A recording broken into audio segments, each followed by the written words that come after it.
Capital gain டேக்ஸுக்கு பயந்துட்டு நீங்க கனடாவில் இருந்துட்டு இன்வெஸ்ட் பண்ணாம இருப்பீங்கன்னு சொன்ன அந்த வீடியோ ஃபுல்லா பாருங்க. உங்களோட இன்வெஸ்ட்மெண்ட்ல இருந்து நீங்க மில்லியன்ஸ் ஆஃப் டாலர்ஸ் நீங்க கேஷ் அவுட் பண்ணினாலும் $0 டேக்ஸ் பே பண்ற மாதிரி உங்களால கனடாவில் இன்வெஸ்ட் பண்ண முடியும். அது நீங்க கிரிப்டோல இன்வெஸ்ட் பண்ணியிருந்தாலும் சரி, ஸ்டாக்ஸ்ல இன்வெஸ்ட் பண்ணியிருந்தாலும் சரி, நீங்க எப்படி இன்வெஸ்ட் பண்ணியிருந்தாலும் சரி, உங்களால 0 டேக்ஸோட இன்வெஸ்ட் பண்ண இயலும். அநேகமானவர்கள் இந்த விஷயம் தெரியாம தான் இன்வெஸ்ட் பண்ணினா நாளை கேபிட்டல் கெயின் டேக்ஸ் வந்துருமேன்னு சொல்லி பயத்தில் இன்வெஸ்ட் பண்ணாம இருக்கீங்க. ஸோ அப்படி நீங்க இன்வெஸ்ட் பண்ணது விருப்பம், ஆனா கேபிட்டல் கெயின் டேக்ஸ் பே பண்ணாம லீகலான லூப்களை பயன்படுத்தி எப்படி இன்வெஸ்ட் பண்ணணும்னு சொல்லி மேலே டீடைல்ஸ் வேணும்னு சொன்னா இந்த வீடியோ ஃபுல்லா பாருங்க. கனடாவில் பார்த்தீங்கன்னு சொன்னா எல்லாத்துக்குமே டேக்ஸ் தான். நீங்க ஏர்ன் பண்ற இன்கம் நீங்க எவ்வளவுக்கு ஏர்ன் பண்ணீங்களோ அதுக்கேற்ற மாதிரி டேக்ஸ். நீங்க 50,000 குறை ஏர்ன் பண்ணீங்கன்னு சொன்னா ஒரு விதமான டேக்ஸ், ஒரு 20-25 சம்திங்.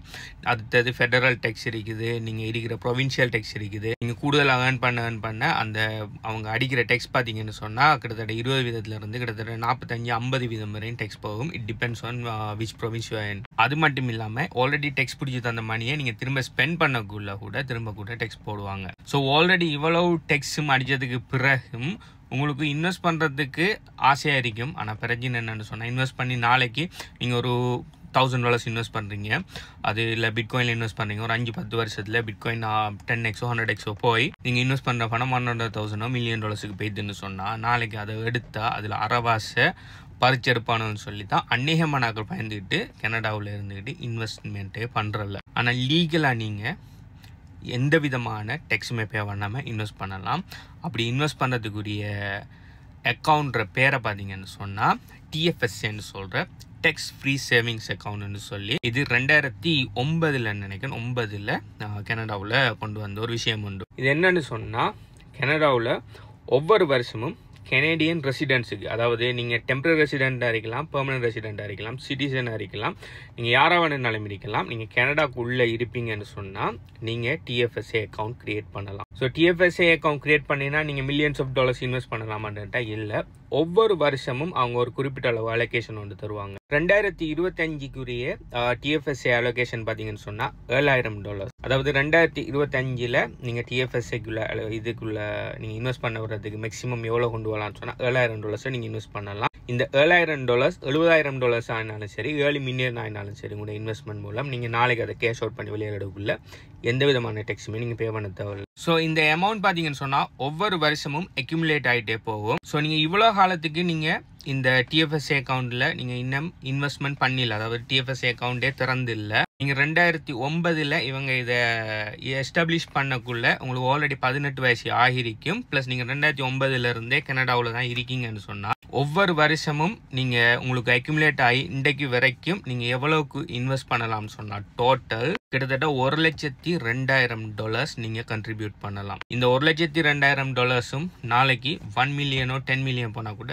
0 கேபிட்டல் கெயின் டேக்ஸ்ல நீங்க வெளியில வரலாம். ஆனா 2009 உங்களுக்கு 18 வயசுல, உங்களுக்கு லேட்டரா தான் 18 வயசு வந்திருக்கும் சொன்னா, எப்போ உங்களுக்கு 18 வயசு வந்திக்கோ அந்த இயர்ல இருந்து எவ்வளவுக்கு இயர்லி எவ்வளவு அக்யூமுலேட் ஆகிக்கோ அதை நீங்க கால்குலேட் பண்ணி பார்க்கலாம். நீங்க இந்த மெனுவெல்லாம் கால்குலேட் பண்ணி பார்க்கலாம். அப்படி இல்லைன்னு சொன்னா CRA கனடியன் ரெவன்யூ ஏஜென்சி அந்த வெப்சைட்டுக்கு போய் உங்களோட அக்கௌண்ட்ல பண்ணி நீங்க வளமே டேக்ஸ் பே பண்ற அந்த டேக்ஸ் அக்கௌண்ட்டுக்கு போனீங்கன்னு சொன்னா உங்களுக்கு உங்களோட கண்ட்ரிபியூஷன் லிமிட் எவ்வளோன்னு சொல்லி அதுலேயே முன்னுக்கு காட்டும். ஸோ நீங்கள் கனடாவில் லீகலாக இருக்கீங்கன்னு சொன்னால் உங்களால் TFSA அக்கௌண்ட் கிரியேட் பண்ணாலும், TFSA அக்கௌண்ட் கிரியேட் பண்ணினதுக்கு பிறகு நீங்கள் ஸ்டாக்ஸில் இன்வெஸ்ட் பண்ணலாம், பாண்டுகளில் இன்வெஸ்ட் பண்ணலாம், அப்படி இல்லைன்னு சொன்னால் ETFஸில் இன்வெஸ்ட் பண்ணலாம். நீங்கள் எல்லா விதமான கனேடியன் இன்வெஸ்ட்மெண்ட்ஸ்லையும் நீங்கள் இன்வெஸ்ட் பண்ணலாம். நீங்கள் US இன்வெஸ்ட்மெண்ட்டும் செய்யலாம். ஆனால் அதுக்கு ஒரு சின்ன ஒரு ஃபீஸ் ஒன்று மந்த்லி பே பண்ணுற மாதிரி இருக்கும். நீங்கள் இந்த TFSA கூடாக பிட்காயினில் கூட இன்வெஸ்ட் பண்ணலாம். ஆனால் நீங்கள் பிட்காயினை டிரெக்டாக வாங்க முடியாது. நீங்கள் பிட்காயின் ETFஸில் இன்வெஸ்ட் பண்ணலாம். பிட்காயின் ETFஸ் என்னன்னு சொன்னால் பிட்காயின் எக்ஸ்சேஞ்ச் ட்ரேடட் ஃபண்டுன்னு சொல்லுவாங்க. இது என்னன்னு சொன்னால் நிறைய பேர் பணத்தை அவங்க கலெக்ட் பண்ணி அவங்க பிட்காயின்ல இன்வெஸ்ட் பண்ணுவாங்க. ஸோ நீங்கள் உங்களுக்கும் அந்த ETF ஒவ்வொரு கம்பெனிக்கும் ஒவ்வொரு ETF அந்த டிக்கர் இருக்கும். அந்த டிக்கரில் இவ்வளோ ஷேர்ஸ்ன்னு சொல்லி தந்துருவாங்க. அந்த ஷேர்ஸ் தான் நீங்கள் ஹோல்ட் பண்ணுவீங்க. டிரெக்டாக பிட்காயினை ஹோல்ட் பண்ண மாட்டீங்க. அப்படி ETF ஷேர்ஸை நீங்கள் ஹோல்ட் பண்ணுவீங்க. அந்த இது பார்த்தீங்கன்னு சொன்னால் டிரெக்டாக பிட்காயின் ப்ரைஸ்லேயே இருக்கும். அதாவது நீங்கள் உங்களோட பிட்காயினை செல்ஃப் கஸ்டடி பண்ணலாம். அதாவது பிட்காயினை உங்களோட ப்ரைவேட் வாலெட்டுக்கோ ஹார்ட் வாலெட்டுக்கோ கொண்டு வரையலாது. அவங்களோட ஷேர்ஸை நீங்கள் வாங்கி வச்சிருப்பீங்க.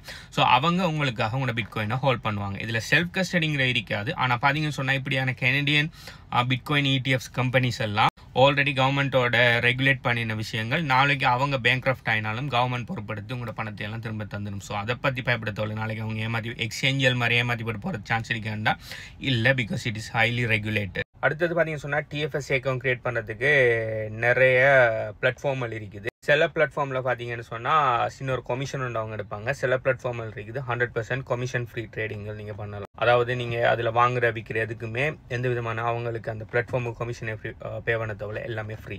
ஸோ நீங்கள் கனடாவில் இருக்கீங்க, உங்களுக்கு TFS அக்கௌண்ட் க்ரியேட் பண்ணணும், அதுக்கு சம்மந்தமாக உங்களுக்கு ஏதாவது ஹெல்ப் வேணும்னு சொன்னால் நீங்கள் என்ன கான்டாக்ட் பண்ணுங்கள். நான் உங்களுக்கு TFS அக்கௌண்ட் க்ரியேட் பண்ணுற அந்த பிளாட்ஃபார்ம் ப்ளஸ் உங்களுக்கு கைடன்ஸ் எதுவும் வேணும்னு சொன்னால் நான் உங்களுக்கு செஞ்சு தரேன். ஸோ என்ன கான்டாக்ட் பண்ணுற டீட்டெயில்ஸ் வேணும்னு சொன்னால் நீங்கள் இந்த வீடியோ பார்த்துட்டு டைம் இந்த வீடியோக்கு எத்தனை லைக் இட்டுங்கிறத கீழே கமெண்ட் பண்ணுங்கள். என்ன கான்டாக்ட் பண்ணுற எப்படிங்கிற மேலே டீட்டெயில்ஸை நான் தரேன்.